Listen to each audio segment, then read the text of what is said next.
Oye, país, buenas noches, oye, país, yo soy Rudy González, gracias por su compañía en esta hora, como cada noche, aquí por Color Visión. Muchos temas esta semana, incluyendo nuestro comentario, nuestro conversatorio con Carlos Cuello sobre la situación de la economía. Todo esto después de la pausa. De acuerdo al informe, la reforma fiscal puede ayudar a República Dominicana a captar más inversión del Fondo Monetario Internacional. Recomendaron a República Dominicana aumentar el gasto tributario hasta los niveles de países similares, lo que podría mejorar la calificación crediticia, con la consiguiente reducción de los diferenciales de los bonos.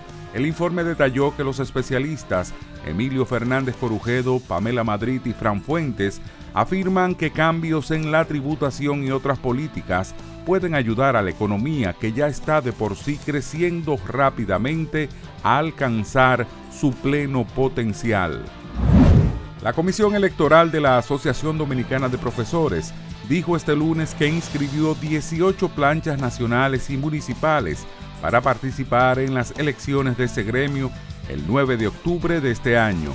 Entre los aspirantes a la presidencia del gremio, que agrupa más de 140,000 profesores, empleados administrativos y jubilados, se destaca el exdiputado Eduardo Hidalgo del Partido de la Liberación Dominicana, PLD, Norberto Ortiz del Partido Revolucionario Moderno, PRM, Adamilca Espinal del Partido Fuerza del Pueblo, Miguel Ángel Hernández del Movimiento Independencia, Unidad y Cambio, MIUCA, y Primitiva Medina y Omar Cabrera. Con una capacidad para 20.300 reclusos, el gobierno tiene en proyecto construir 25 nuevas cárceles en distintas provincias del país. Así lo informó el director de la Oficina Nacional de Apoyo a la Reforma Penitenciaria, ONAPREP, Roberto Santana. Santana manifestó que estos nuevos centros penitenciarios serán construidos en provincias donde no hay y donde existen, las cuales pasarán al nuevo sistema penitenciario. Serán construidas por el Ministerio de la Vivienda, Hábitat y Edificaciones.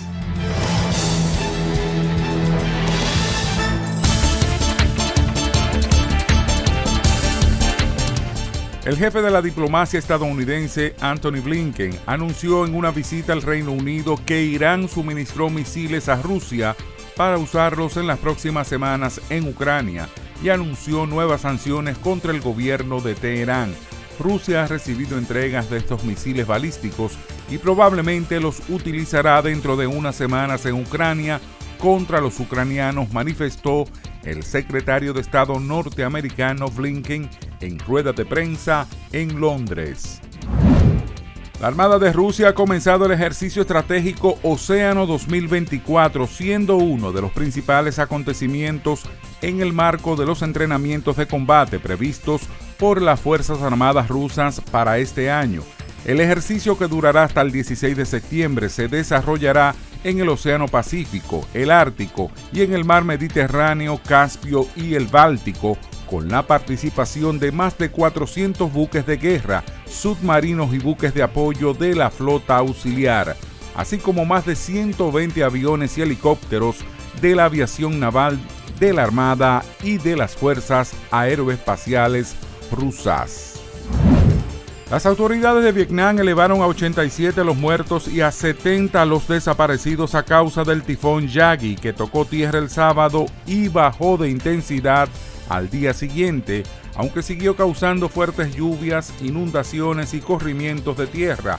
La televisión gubernamental de Vietnam informó que, según el último parte de emergencia, la mayoría de las víctimas se produjeron en el norte del país, sobre todo en la provincia de Cao Bang y Lao Cai. La libertad solo reside en los estados en los que el pueblo tiene el poder absoluto. Por el respeto a los valores democráticos y la dignidad del pueblo dominicano, El Rumbo de la Tarde, plural, objetivo, comprometido siempre con la verdad. Con Georgie Rodríguez, Rudy González y Ramón Colombo. Los poderosos ya están en el aire.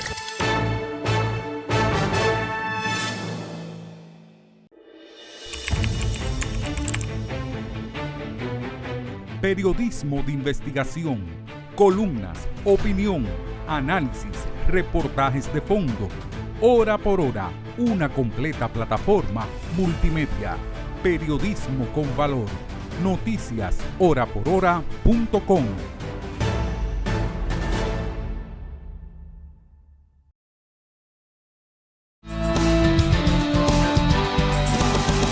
Gracias por continuar con nosotros aquí en Oye País. El Banco Central la semana pasada, fin de semana pasado, prácticamente emitió su resolución donde rebajó, ya lo había previsto Carlos Cuello aquí, y que venía por esos montos más o menos, la tasa de política monetaria, lo que viene a aflojar, en cierto modo, un poco los intereses y ayuda al movimiento en estos días de final de año, que siempre hay mucho movimiento comercial. ¿No es así, don Carlos? Buenas noches. Así es, buenas noches. En efecto, el Banco Central redujo 0.25. Tú lo habías dicho ya. 25, sí. Tú eres parte de la Junta Monetaria. Habíamos comentado aquí, especulado sí, más bien. La semana pasada, y tú dijiste que más o menos en esos montos. Generalmente las reducciones mínimas aquí en Estados Unidos se mueven en torno a un cuarto de ciento, del 1%. Okay. Es más o menos una media ya establecida. Exacto. Por así decirlo. Amén de que en este caso el Banco Central ya tenía como dato el anticipo de la Reserva Federal, que la Reserva Federal tuvo que adelantarse a lo que se espera que lleve a cabo este mes. Y obviamente el Banco Central tomó en cuenta una serie de factores, tanto locales como internacionales, que lo vamos a identificar, para llevar a cabo esta decisión, ¿no? Exacto, esa resolución. Ya con esta reducción a 6.75, recuérdate que en la pandemia llegamos a tener la tasa a un 3%, ¿no? Sí. Y llegó hasta por encima del 8%. Pero se ha reducido ya de mayo acá 175 puntos porcentuales. Okay. Es lento. Es más lento, subió más rápido que lo que ha ido bajando, sí. ¿no?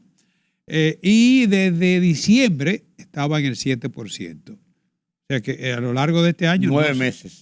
Sí, a lo largo de este año no se habían hecho reducciones de tasa de interés de política monetaria. Estados Unidos la tiene entre 5.25 y 5.50, la más alta en los últimos 20 años.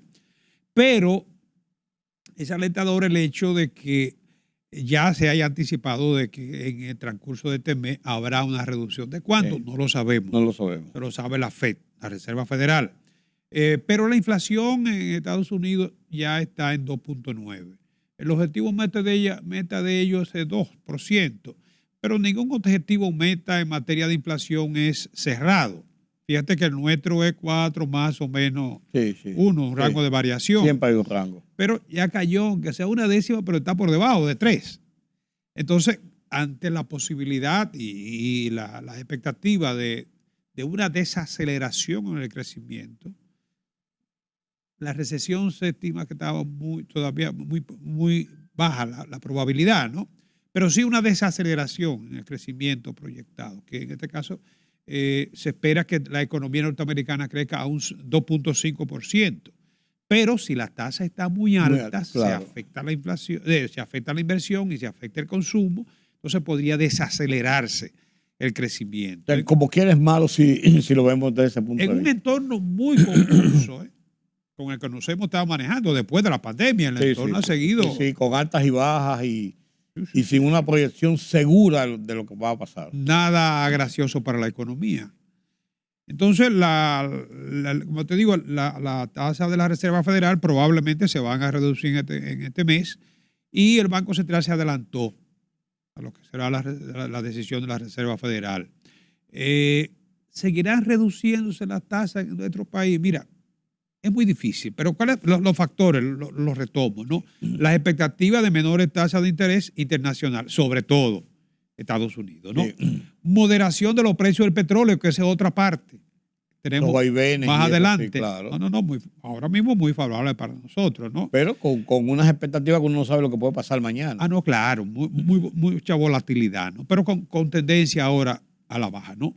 El costo de transporte de mercancía que permanece elevado, pero mira, llega un momento en que los precios elevados son un problema. Pero cuando ya la economía lo tiene integrado, Y se estabilizan más o menos. Sí. Aunque estén elevados. Ya tú lo toleras. Es como cuando tú tienes un nivel muy alto de hipoglicemia, pero ya se controla y tú convives con ese nivel, lo que podría ser para otro quizá alto, ya en tu organismo se normaliza, ¿no? Se acepta, ¿no? Entonces hay otros datos de la economía dominicana también que favorecen la decisión del Banco Central, es que la economía ha estado creciendo. No obstante, que las tasas no son las más atractivas, pero estamos hablando de que en el último reporte la economía refleja un crecimiento de un 4.8 interanual y de un 5% de enero-julio. 5% son las proyecciones que nos dan los organismos internacionales, encabezando el crecimiento en la región, ¿no? La inflación, que ya hemos dicho, fue de apenas 0.53 en el mes de julio, 3.54 es la enero-julio y 3.90 la interanual, por debajo del 4%. En los indicadores, según el indicador mensual de la actividad económica, ya dijimos los niveles en que está el producto, 4.8, julio 24 y enero-julio 5%. Las reservas internacionales brutas del Banco Central, que es muy importante esto, porque esas reservas que ahora mismo son de 15.300 millones, 12% del Producto Interno Bruto, digamos que no es que garantizan, pero favorecen el tipo de cambio que todavía está por debajo de lo que se proyectó en el presupuesto, creo que fueron 60.25. Está bordeando, ya está picando para los 60, ¿no? Pero estamos ya en el noveno mes del año. Claro, claro. Incluso vi que esta semana tuvo como un bajoncito. Sí, es ligerito la diferencia con los 60, ¿no? De hecho, ya uno para fines de cálculo rápido de 60 por uno, claro, hace tiempo, ¿no? Pero todavía está por debajo de 60. Sí, estaba a ¿no? 59.85. Que ya a 60 lo hemos tenido, ¿tú recuerdas? Sí, claro. Entonces, y sobre 60. Claro, ese panorama macroeconómico te indica a ti que la política monetaria ha sido muy acertada porque ha logrado llevar la inflación a sus niveles dentro de lo que es el objetivo meta, ha logrado mantener el crecimiento de la economía y ha logrado la estabilidad cambiaria sobre todo. Eso yo creo es muy importante y, repito, las reservas juegan un papel muy significativo. Con este cambio de tasa, obviamente que siempre hay alguien que sale perjudicado. La tasa pasiva, la que le pagan los bancos a los ahorristas, se va a reducir. Sí. Eso lo que se busca muchas veces es que sencillamente el ahorrista busque otra manera de mover sus recursos. Principalmente muchas veces en el mercado cambiario. Claro. Muchas veces. Claro. Pero también esto puede incentivar la inversión y el consumo, dos variables fundamentales para mantener la dinámica de la economía, ¿no? Y ya en lo que es la recta final del año, porque estamos entrando ya en septiembre, y ahorita se va a septiembre. Noveno mes del año ya, claro. Es la Navidad anticipada, como le hizo Maduro en Venezuela, ¿no? Entonces, esta reducción de tasa, con la señal que manda de que las expectativas son a la baja, eso puede incentivar, estimular el crecimiento de la economía. Podríamos terminar quizá, quiera Dios, por encima del 5%. Hay sectores, claro, no se van a reactivar de inmediato los sectores. Esto toma su tiempo. Ahora se toma la medida, pero en lo que se colocan los préstamos, se desarrollan los proyectos. Sí, pero va a tener algún impacto en lo que ya en la recta final. Claro que sí. Lo que sigue bajando son los precios del petróleo, ya tú lo mencionabas. Eso favorece mucho a la economía dominicana porque el petróleo, cuando está alto, nos da duro en la factura petrolera. Fíjate que esta semana se registraron cotizaciones para el mes siguiente, para el mes que viene, ¿no? Por debajo de los $70. Sí. Nivel más bajo en 13 meses, ¿no? Y ahora de una vez se colocó otra vez en los 70. Sí, pero está girando en torno a los 70, pero menos el que nosotros utilizamos, que es el WTI de Texas, ¿no? Sí. Pero está en torno a los 70, mismo nivel de precio de principio de año. Y aunque la OPE ha dicho que va a tomar medidas, porque de hecho la oferta de ellos está recortada, pero eso no metió miedo a los mercados. No mandó señales, digamos, de temor, ¿no? Y fíjate que llegó a cotizarse a 69.20 Sí. el miércoles, ¿no?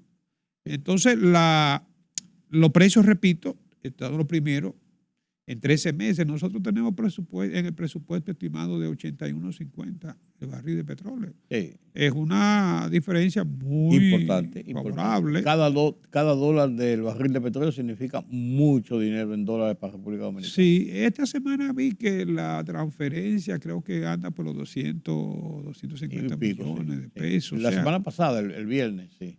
Eso, a ver, en esa partida por lo menos habrá una diferencia favorable, ¿no?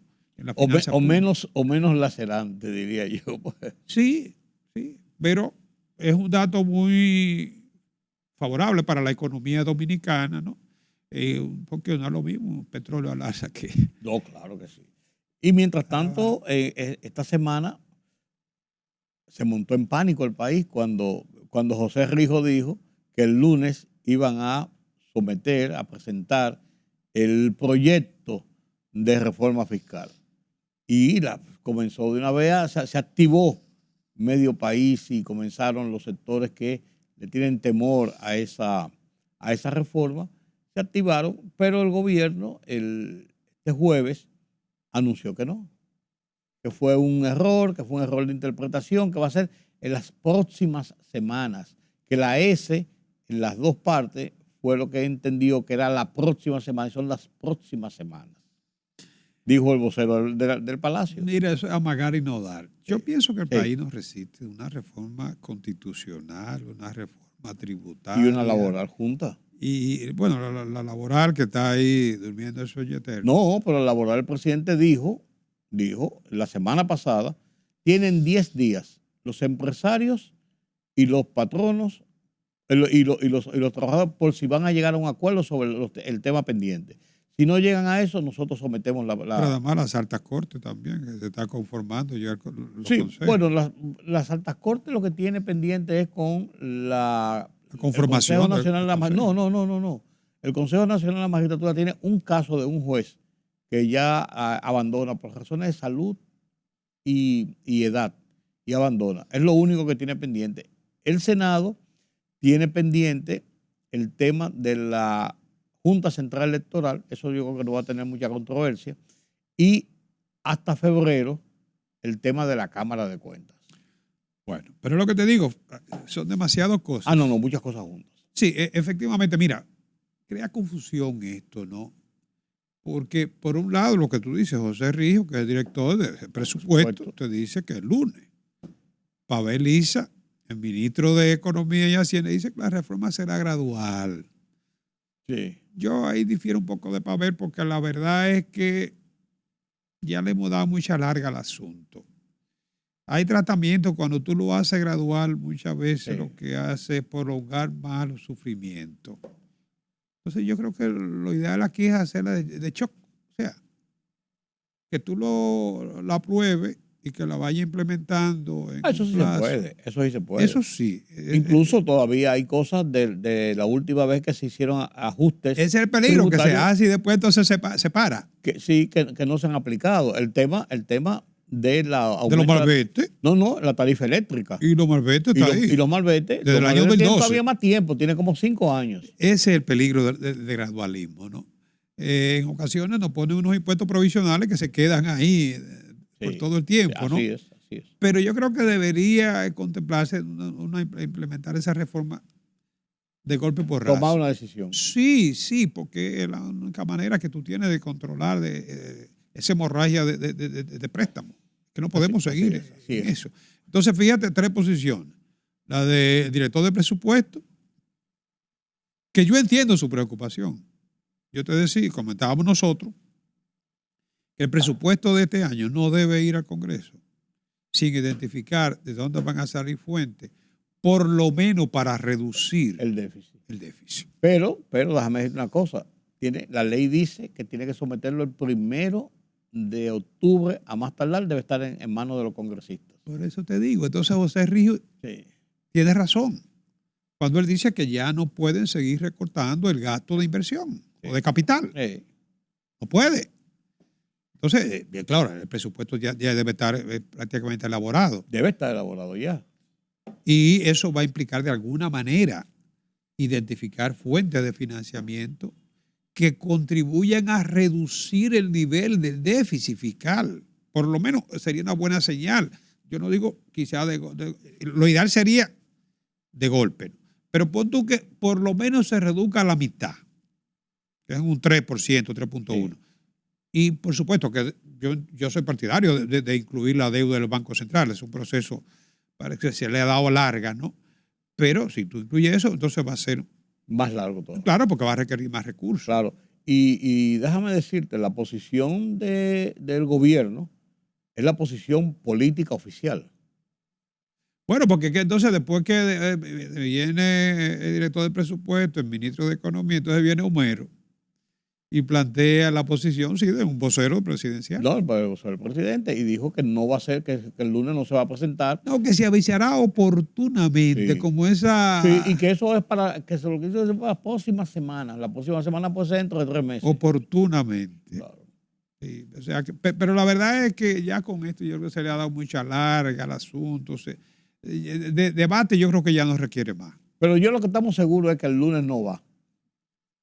Por lo visto. No, por lo visto no, la posición oficial. No lo van a dejar ir. No van a dejar. Pero yo sí pienso que no va a pasar, no debe pasar de octubre. No debería, por lo que tú estás hablando del presupuesto, que es un mandato de ley.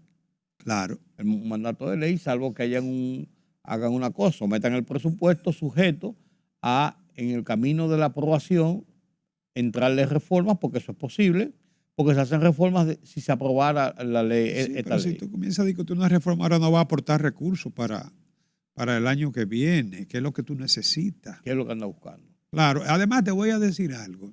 Si se envía al Congreso con el mismo déficit, las señales no son las mejores para lo que son las perspectivas de la economía. No tiene de otra.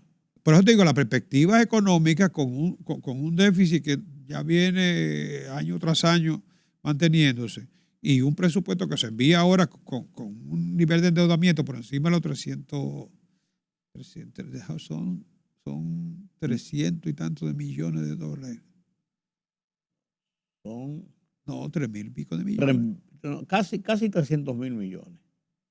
Sí. Son 290 mil millones de dólares. Sí, el 3% del Producto Interno Bruto. Sí, que son 127, 125. Sí, son casi 3,000 millones de dólares. Casi 300 mil millones de pesos.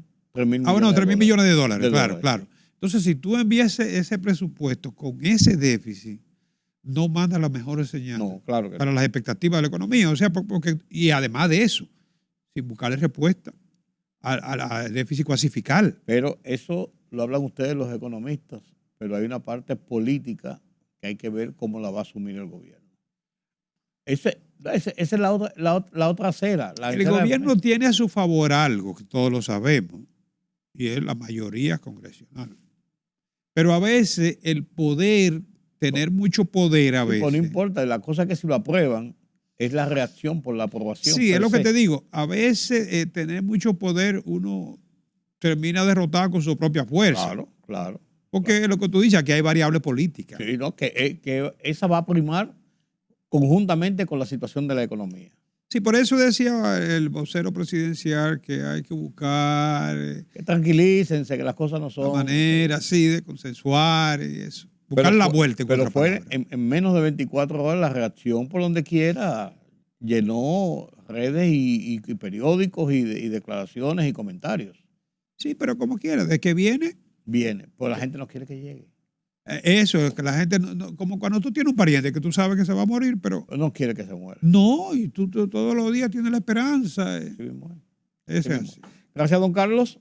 Gracias a ustedes por acompañarnos en este conversatorio sobre la situación de la economía aquí en República Dominicana, la economía en el mundo. Permítame la palabra. La libertad solo reside en los estados en los que el pueblo tiene el poder absoluto. Por el respeto a los valores democráticos y la dignidad del pueblo dominicano, El Rumbo de la Tarde, plural, objetivo, comprometido siempre con la verdad. Con Georgie Rodríguez, Rudy González y Ramón Colombo. Los poderosos ya están en el aire.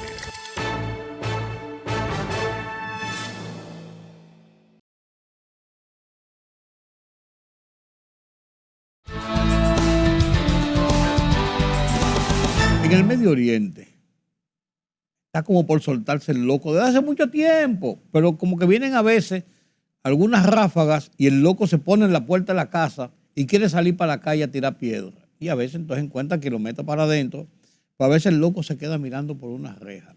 Símil, dominicanísimo en cualquier barrio, para decir lo que puede estar pasando, claro, salvando el tiempo y la distancia, con lo que está pasando en toda esa zona. Israel dio una orden, hay que buscar a los secuestrados y traerlos a casa. Después que encontraron a varios de ellos muertos. Una situación compleja, donde hay ataques, donde hay hostilidades en cada momento. Uno no sabe el día en que puede pasar una gran desgracia y eso se puede convertir en un volcán en erupción. Que de hecho es un volcán que a veces tira sus humitos. Así mismo es. ¿Quién puede analizar mejor esta situación que Julián Roa? Lo dudo. Con toda la humildad y sin lisonjas. Es la realidad. Buenas noches, don Julián. Buenas noches, don Rudy. Muchas gracias por esas palabras. Y lo digo, no, y lo digo con conocimiento de causa. Gracias. Y hemos estado mucho tiempo analizando esa situación. Así es. ¿Qué está pasando ahora en Medio Oriente? ¿A dónde va a llegar eso? Definitivamente es mi pregunta de siempre. Medio Oriente ha perdido esa estabilidad radical que tenía hace unos años. Usted me va a decir, ¿cómo es eso una estabilidad radical? Porque ambas facciones estaban muy bien definidas. Por el lado de Israel tenía una posición muy clara con relación al tema palestino. Desde hace unos tiempos el partido Likud es el partido de gobierno, con Netanyahu a la cabeza. Y anteriormente con Ariel Sharon. Son de línea dura. Es una mezcla de los grupos conservadores con los grupos ortodoxos. ¿Y quién no es de línea dura en la dirección de Israel? El que fue asesinado, Isaac Rabin, ¿recuerdan? Sí. Era de línea moderada. Terminó siendo asesinado por un fanático judío. Eso por un lado. Y por el otro lado, en la parte palestina, la parte del mundo árabe, tampoco está definida como hace unos años. Anteriormente, el poder del mundo árabe tiene una división entre lo que es Arabia Saudita y lo que es Irán. Arabia Saudita era más bien pro-occidental. Busca un liderazgo del sunismo. Es el país con mayor población sunita, número uno, y segundo, es el país que por un tema de recursos, un tema económico y financiero, el que maneja el liderazgo del grupo del pensamiento sunita. Por otro lado está Irán. Irán es de pensamiento chiista. Beligerante contra Israel, contra esa posición, contra Occidente, por supuesto. Pero eso estaba más definido antes. Ahora, en cierto modo, hay una especie de zonas grises. El caso de Qatar, que es el gran mediador en esta crisis, ha jugado un papel, en vez de tener un papel tan beligerante como tenía anteriormente, ahora ha jugado un papel de una especie de amortiguador. Sí. Y por supuesto, quiera o no, Israel ha respondido a eso, primero a partir de la tragedia del 7 de octubre del año pasado, ¿usted recuerda? Claro.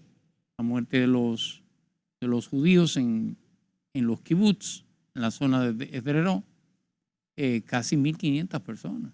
En su mayoría jóvenes. En un festival musical y alrededor de 300 personas secuestradas, dentro de las cuales ya van más de 30, 40 muertos que han fallecido en cautiverio. Es una posición sumamente difícil. No hay una definición porque en cierto modo Israel ha atacado a Irán como Irán ha atacado a Israel.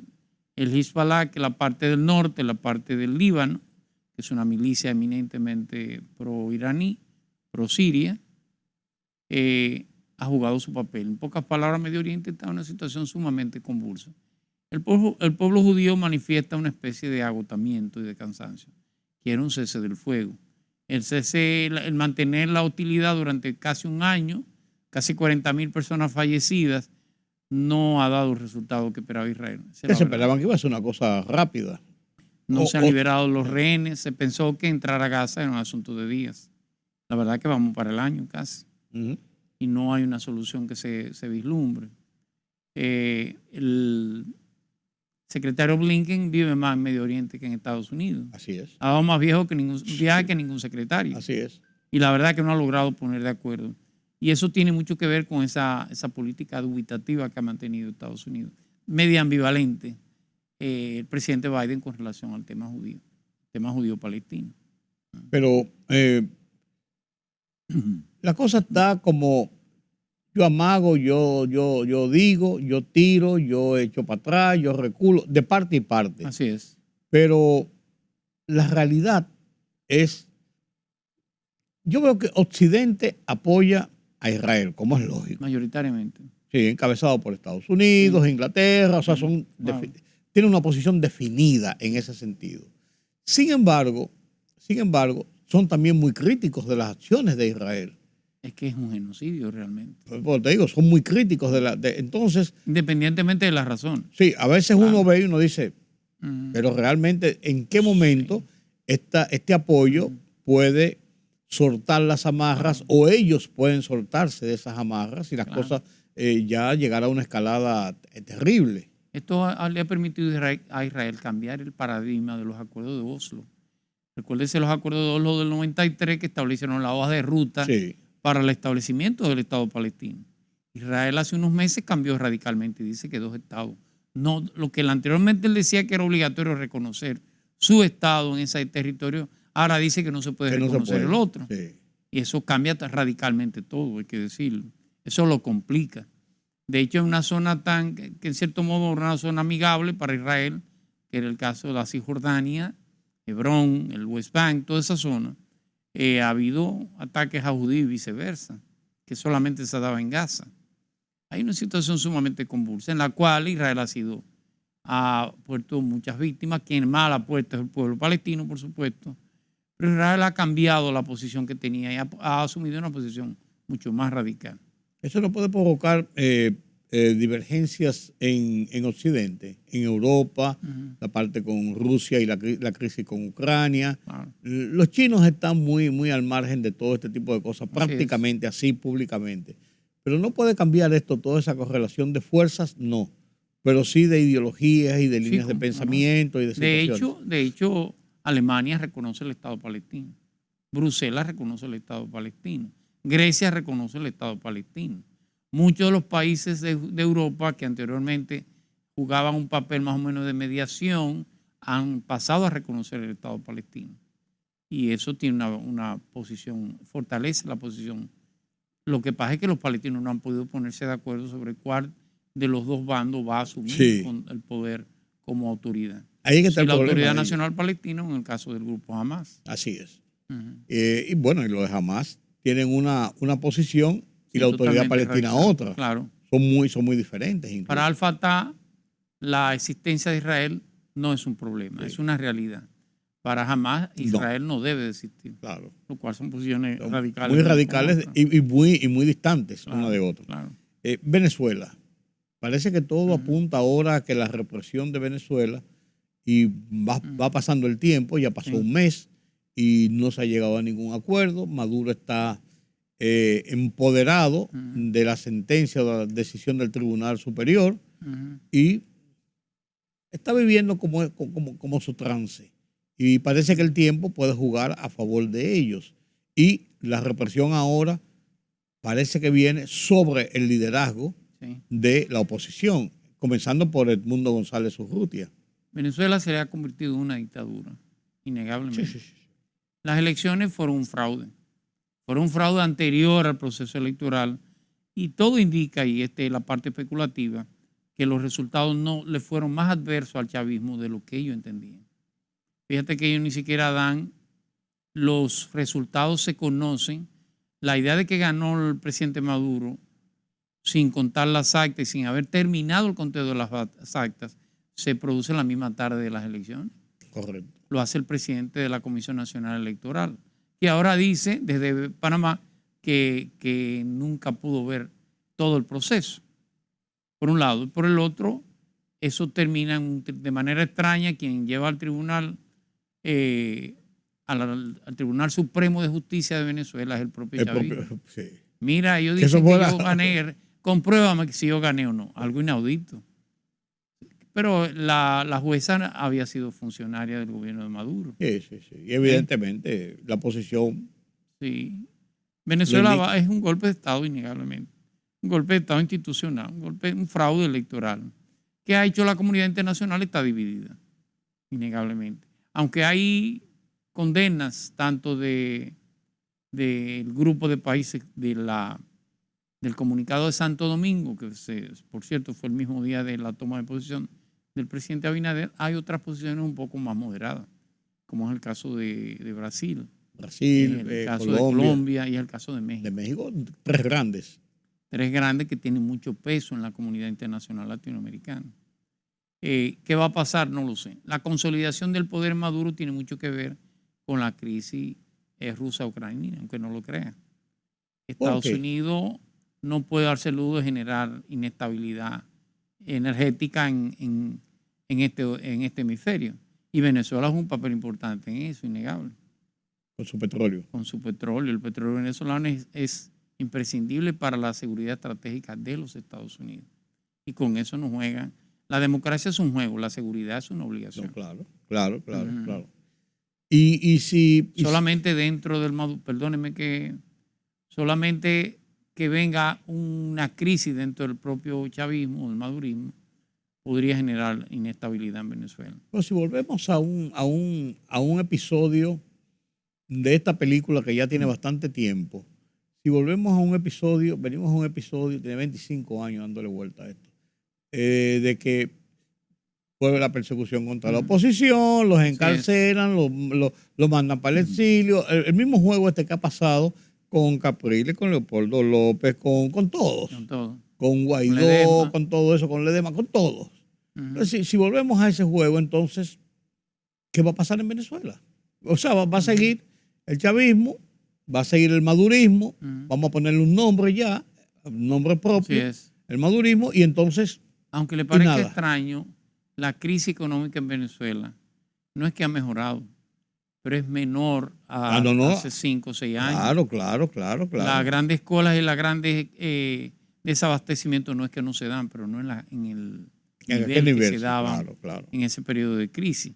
Eso en cierto modo le genera una especie de amortiguador para la gente. La política es importante, pero en la medida que pueda tener su comida o que pueda resolver, el día a día se va a comer la opinión pública venezolana. Y ellos tienen tiempo para permanecer o no de Maduro va a depender de la comunidad internacional, sobre todo de Estados Unidos. Estados Unidos sabe cómo se cambian gobiernos, sí, cómo se resuelve eso. Para ahí le parece más complejo, lo mismo que con Nicaragua. Sí. Porque ya se han consolidado mucho. Después de Brasil y por supuesto después de Estados Unidos y México, Venezuela es la cuarta potencia militar de América Latina, por encima de Argentina, tengo una idea. Sí. Pelear, he oído a alguna gente hablar de invadir Venezuela. No, es un disparate. Eso es, pero ni soñar. Incluso creo que eso no ha estado ni siquiera en el esquema de las grandes potencias. Son aviones viejos, muchos de ellos. Otros no tienen partes. Por ejemplo, los F-16 que fueron comprados ante el chavismo no tienen repuesto. O los MiG, parte de ellos son MiG soviéticos, rusos, perdón. Pero sigue siendo una potencia militar fundamental. La crisis tiene que venir de adentro. Sí, eso es lo que se plantea. Claro. Desde adentro mismo, de las entrañas del monstruo, como dicen. De las entrañas del monstruo. Y si gana Trump o gana Kamala, ¿cómo puede variar o cómo puede presentarse la posición de Estados Unidos de cara al conflicto? La misma que se ha presentado con Biden. Biden es demócrata. No ha habido cambio con relación a Venezuela que no sea mejoría de esas relaciones con Venezuela. Significa que quien define la política exterior de los Estados Unidos son los intereses. De ganar Kamala Harris con algunos cambios, va a ser una segunda parte de Joe Biden, con algunos cambios fundamentalmente. Pero no hay mucha diferencia entre uno y otro, hay que decirlo. ¿Y si ganara Trump? Bueno, si ganara Trump, las cosas igual. Podrá tener un discurso mucho más agresivo, muchos reclamos, muchas condenas en los organismos internacionales, pero en términos de los intereses no, por supuesto. Eso va a tener mucho que ver con la guerra, repito, la guerra ucraniana, la guerra de Rusia a Ucrania. En la medida que eso se liviane o se libere, entonces se podrá actuar contra Venezuela. Mientras tanto, no veo otra alternativa que no sean los reclamos. Bueno, parece estar muy cerca eso de la solución de la crisis Rusia-Ucrania. Esa es mucho más larga. Sí. Esa es mucho más larga. Pero cuando uno ve como que pueden llegar a algunas cosas, vuelven las hostilidades Sí, y hoy claro. se complican las Porque cosas. todo depende del financiamiento. En la medida que Ucrania consigue mayor financiamiento militar, vuelve y entonces toma territorios que habían sido tomados por Rusia o por los secesionistas, porque no es contra Rusia solamente que pelea el gobierno de Kiev, gobierna con secesionistas ucraninos también. Ucraninos, claro. Toda la zona del Donbass son ucraninos, Que quieren no son rusos. Su liberación. Quieren claro. su independencia y quieren su adhesión a la madre patria, como ellos le llaman. La Federación Rusa. Correctamente. Sí. Siempre cuando hay mayor financiamiento militar, se vuelven y se toman esos territorios y luego vuelven y se pierden. Esa es una guerra de desgaste, Sí, innegablemente, de muchos años. sí. De muchos años. Definitivamente, sí. Y que va a impactar sobre la economía europea. La economía europea no resiste muchos años a guerra rusa, porque de una manera u otra le genera una recesión en Alemania, y una recesión en Alemania es una enfermedad para toda Europa. Es para toda Europa. Así mismo es. Así es. ¿Tú crees que el debate del día 10 de septiembre puede definir o encauzar definitivamente el resultado electoral del 5 de noviembre en Estados Unidos? ¿Se ha dicho eso? Sí. Él podría mejorarlo, como no, para una de las partes, en este caso para la candidata Kamala Harris. Kamala Harris. Es una innovadora, es un nuevo discurso, nadie la ha oído. Ella es sumamente agresiva, fue procuradora general del estado de California. Está de moda ella. Está de moda. No es verdad que si Trump sale con una grosería, ella no le va a responder con otra grosería. Bueno, ya le respondió con una grosería los otros días cuando él le dijo que ella es una loquita vieja y ella le dijo, no me importa porque estoy acostumbrado a trabajar con criminales y delincuentes. O sea, se ve que ella tiene la boquita bien puesta. Sí, es mujer. Sí. Por lo tanto, atacar a una mujer todavía es sensible para el votante. Es negra, para las minorías es un insulto. Claro. Pero no creo que eso vaya a cambiar. Tiene que ser muy trágico para una de las partes. Bueno, pues fue trágico para Biden. Sí. El debate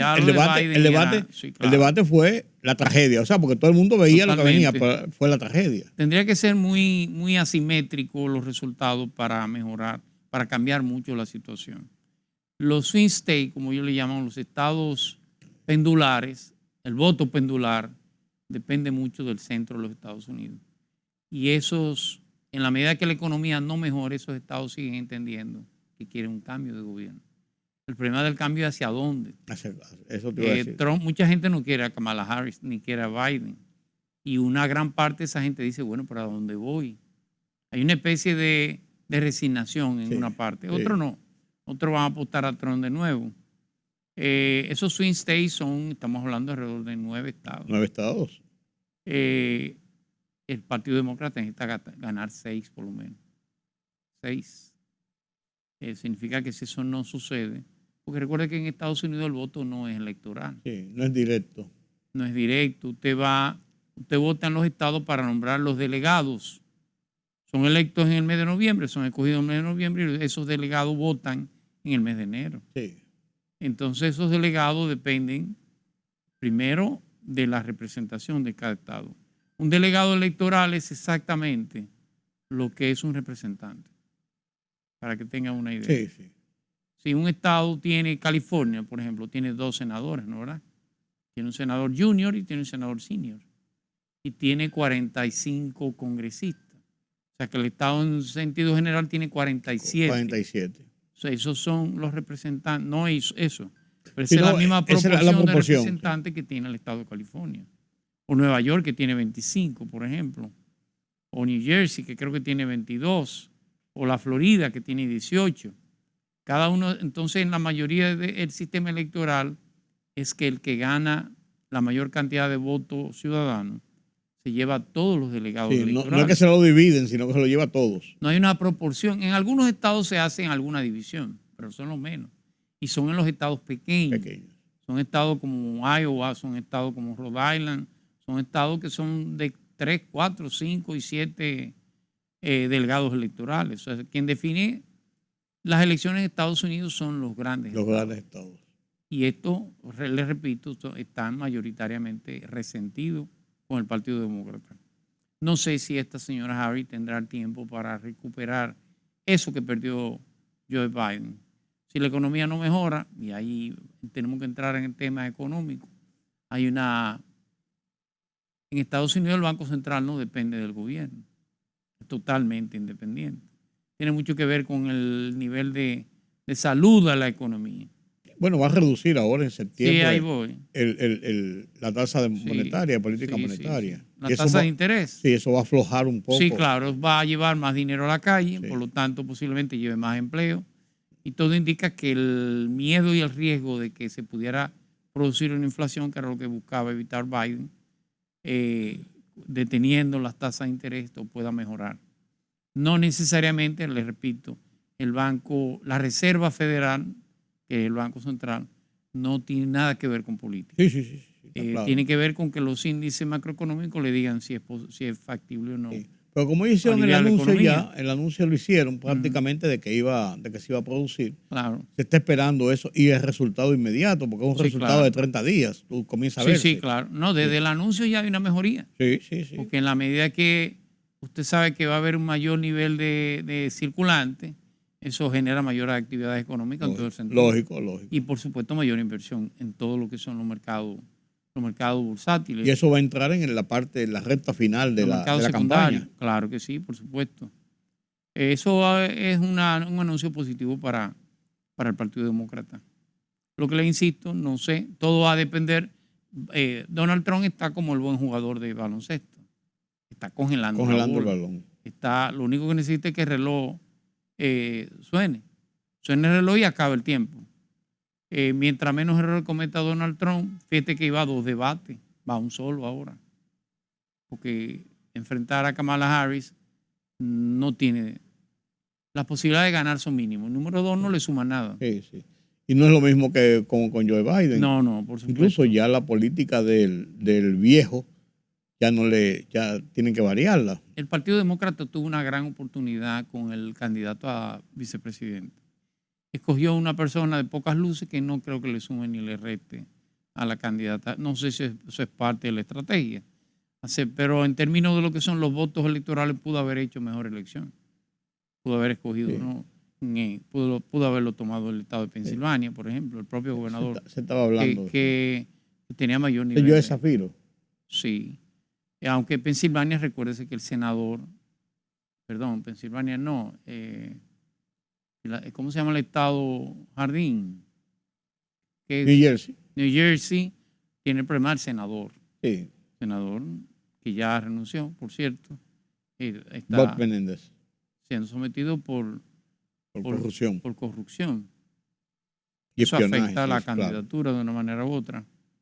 Y por el lado de Trump, tampoco la elección no fue la mejor. Que escogió uno de línea dura igual que él. Sí. Que por supuesto, un joven que ha escrito un libro sobre ese paradigma del viejo Estados Unidos, Sí. de cómo se perdieron los empleos, de cómo esta globalización destruyó las empresas, todas esas cosas, y mucha gente. Bueno, se ha convertido en un bestseller. Sí. Y es un gallito de pelea, igual que Trump. Sí. Sí, es un gallito Así de es. pelea. Lo contesta Sí. todo Sí. y lo contesta Así es. agresivo. Pudo haber sido más moderado, pero Sí. esa fue la selección de Trump. En Haití parece que las cosas no van bien. No van No. bien en el sentido de cómo se esperaba. Claro que Varios de los miembros del Consejo acusados de corrupción. Sí. Las expectativas que se generaron con las fuerzas de intervención no ha sido lo que se pensó que iba a pasar. Ellos tendrán su cronograma, pero no es lo que se pensó, lo que se vendió de que iban a acabar con las bandas. Y la inestabilidad sigue ahí dando vueltas. Y ahora con un consejo formado que tampoco le funciona prácticamente. No Claro. le funciona como se esperó que iba a funcionar. Las Naciones Unidas, el envío de esas tropas de Naciones Unidas debió de ir acompañado con una especie como de fideicomiso político. Era lógico. Se pensó que ese consejo presidencial podía haber estado al margen de la crisis, pero ese consejo está en la misma crisis que está el pueblo haitiano. Sí. Está fragmentado, está dividido. En Hay crisis, acusaciones de uno contra el otro. es lo que digo, de inclusive. crisis entre ellos para comenzar. Entonces, esa fuerza internacional policial no sabe a quién obedecer en Haití. No sabe a quién le van a dar las órdenes, pero tampoco tiene una mano suelta para ejecutarla. Es una continuidad de lo que existía anteriormente. Usted recuerda la MINUSTAH. Sí, claro. Este es un ejemplo claro. de la MINUSTAH. Van Claro. a terminar, por supuesto, agotándose y degradándose. Hubo un reclamo hace unos días de que no le pagaban, creo que tenían 1 o 2 meses Sí, sin sí, pagarle. sí, pagó. Eso es una locura, en pocas palabras. Es complicado Haití. Haití es una especie de hacia dónde ir. La verdad es que no lo tienen claro. Bueno, entre ellos mismos, esa misma posición, a veces ha habido beligerancia nueva vez contra República Dominicana, pero a veces se retrotraen un poco, como quien dice, espérate, no vamos a echar pleito allá también si tenemos un pleito aquí. Claro. Antes se usaba eso entre las fuerzas políticas de Haití como una forma de ganar simpatías y de ganar apoyos, porque el tema República Dominicana en Haití es un tema que unifica, Claro. en cierto modo, un Totalmente. sector importante de la sociedad haitiana. Y aunque usted no lo crea, y es una especulación mía, la comunidad internacional tiene mala mirada en una solución dominicana al problema haitiano Siguen en eso. que una solución haitiana. Y lo peor de eso es que ejercen influencia para presionar al Estado dominicano en ese orden. Como lo hicieron ahora con los, Hay una con los declaración comunicados. de Amnistía Internacional que, Claro. que es totalmente inaceptable. Claro, y de ACNUR Usted también. pedirle, y el ACNUR, pedirle al Estado dominicano que detenga las repatriaciones no tiene sentido. Entonces eso tiene una especie de sentimiento de que, bueno, la salida es hacia República Dominicana. Y en la medida que allá se generan presiones y se generan convulsiones, entonces se busca que se libere de este lado. Hasta ahora, aunque no lo crean, no se ha logrado y sí se ha logrado. Cada día, les parece extraño, Sí. pero cada día el dominicano se va acostumbrando más a la idea de tener más haitianos. Ya la idea de los hospitales y de las parturientas y esas cosas ya no es noticia en República Se ve Dominicana. como algo normal. Se ve como algo común, por lo menos. Y ese es un paradigma haitiano, pero parece que también la comunidad internacional lo ha ido comprando. Y prefiere generar esa especie de habitabilidad, para utilizar un término. Sí, y lo practican. Sí, claro. Y nosotros no tenemos mayores sanciones en la medida que nosotros no permitimos muchas de esas cosas. Y cuando tratamos de ejercer el derecho soberano de la repatriación, Claro, mira lo que tenemos. Totalmente. Condenas Claro, internacionales. así es. No sé en qué momento, pero la comunidad internacional ha soltado a Haití. Déjeme decirle que no tiene motivo. Haití es muy complicado, esa es la verdad. Haití es extremadamente tribal, aunque le parezca extraño. Y es muy complicado. Y la verdad es que la solución no es una solución tan sencilla ni tan fácil. Pero no puede ser la República Dominicana. Claro, entonces no presiona en República Dominicana, que puede ser el muro de contención para esta situación. Así es. Y República Dominicana no va a ceder en esa posición. No, ni debe. No, es que no lo va a hacer. Ni Hay debe. un sentimiento generalizado, por no decir total, Ujú. pero mayoritario, muy ampliamente mayoritario, en que eso no se acepta en República Dominicana. Sí, y tenemos que accionar en ese sentido, don Rudy. Sí. Nosotros que tenemos que tener una política más fuerte hacia la repatriación de ilegales. Sí. Hablo de haitianos porque son la mayoría, pero tiene que haber una política fuerte de defensa. Y nosotros tenemos problemas internos, innegablemente, problemas de corrupción. Esa frontera es extremadamente porosa. Sí. Y el haitiano no es por el monte, ¿no? Podrá cruzar 10, 20. Sí. Pero el haitiano es por los puntos fronterizos. Claro, y cruzan no solamente gente, sino de todo. Y el tema de la contratación de ilegales en territorio dominicano es una práctica normal. Yo le decía a un amigo que con un sentimiento muy alto de la patria, que por qué él y su grupo no someten a los empresarios dominicanos a la justicia. Entonces el dominicano tiene que volver a nacionalizar el empleo. Y si no nacionalizarlo, por lo menos reducirlo a la cuota mínima que necesite. Pero si lo tiene, el mercado no puede decidir la política migratoria. Y la verdad es que el mercado está decidiendo la política migratoria. Claro, la nueva reforma laboral, uno de los planteamientos es el estricto cumplimiento del 80-20. Sin embargo, eso le dicen, bueno, está ahí, pero que... Así es. O sea, no hay una reafirmación de que eso se vaya a cumplir. Déjeme decirle que eso es una ley del año 34. Esa es una ley que elaboró Trujillo en ese mecanismo de propaganda nacionalista, del cual él nunca lo fue. Si alguien tuvo 2 ingenios azucareros fue Rafael Leónidas Trujillo. No lo cortaba con chinos ni con suizos, ni con dominicanos.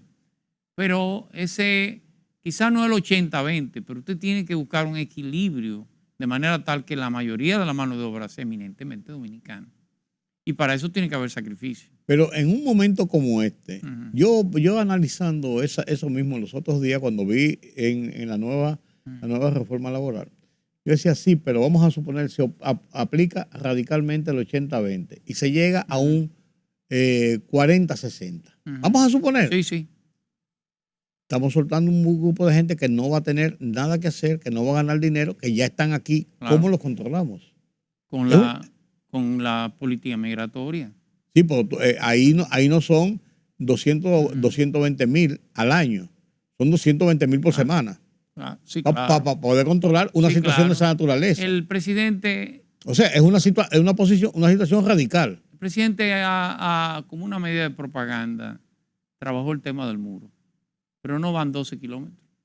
No. El costo de eso, si se hubiera invertido en usted sobre guardar la seguridad fronteriza, porque hubiera sido mejor. Entonces es un tema de visión. Y el dominicano, insisto, si algo el haitiano tiene claro, si no viene para la República Dominicana se muere. Sí. El dominicano tenemos 10 interpretaciones y 10 versiones distintas. No nos hemos consolidado en una idea. Tiene mucho que ver con todo el tema, repito, del mercado, sobre todo el mercado laboral. El mercado laboral determina realmente el tema migratorio y no debe ser así. Pero tiene que haber sacrificio. El empresario tiene que entender que tiene que pagar mejor. Porque tampoco usted no puede volver en el siglo XXI que estamos, en el 2024, usted no puede pensar que va a meter al dominicano en un barrancón. Como hoy en día tiene a los haitianos. Algo de la sentencia que emitió el Departamento de Estado, la sentencia no, la decisión condenando al Central Romana Corporation, tiene que ver con violación de derechos humanos. La respuesta del Central Romana fue que de cerca de 120 ingenios que tiene, 60 tenían luz. Yo decía, bueno, y los otros no tienen luz en el 2024. No tienen agua. O sea, tiene que mejorar el nivel de vida de los trabajadores, de manera tal que no sea solamente para ilegal. Sí, pero eso para nosotros es más conflictivo, mientras tanto el problema sigue avanzando. Innegablemente. Sí. No iba a ser metástasis. Sí, sí. Si algo tuvo Roma, la caída de Roma tiene mucho que ver con los bárbaros, con aquella, inclusive la migración del norte, la migración que tenía que ver con el mundo árabe. ¿Por qué? Porque eran grandes guerreros. Entonces Roma comenzó a meter en el ejército todos esos guerreros bárbaros. Al final los guerreros ¿a qué llegaron? A capitán, sí, a coronel, a general, y terminaron siendo emperadores. Claro. Lo que pudo haber sido Roma terminó siendo otra cosa. Sí. Así es. Así mismo pasa. Bueno, ojalá que no seamos otra Ojalá cosa. que no. Gracias, don Julián. Gracias por estos comentarios. Qué bueno conversar con usted y nos aclara muchos puntos oscuros, a veces, o grises, que no lo interpretamos tan bien como usted, que es un analista y un seguidor día por día de las situaciones, y esto lo convierte más que un historiador en un referente narrador de los acontecimientos como van ocurriendo. Muchísimas gracias. Gracias, don Julián. Gracias a usted por acompañarme en este conversatorio con Julián Roa. Con esto concluimos nuestra emisión de hoy aquí en Oye País. Mañana, nueva vez, estaremos con ustedes. Pasen un feliz resto de la noche. Yo soy Rudy González. Me despido junto a mi amigo Julián Roa. Espero que haya sido de mucho provecho este conversatorio, estas opiniones. Hasta mañana.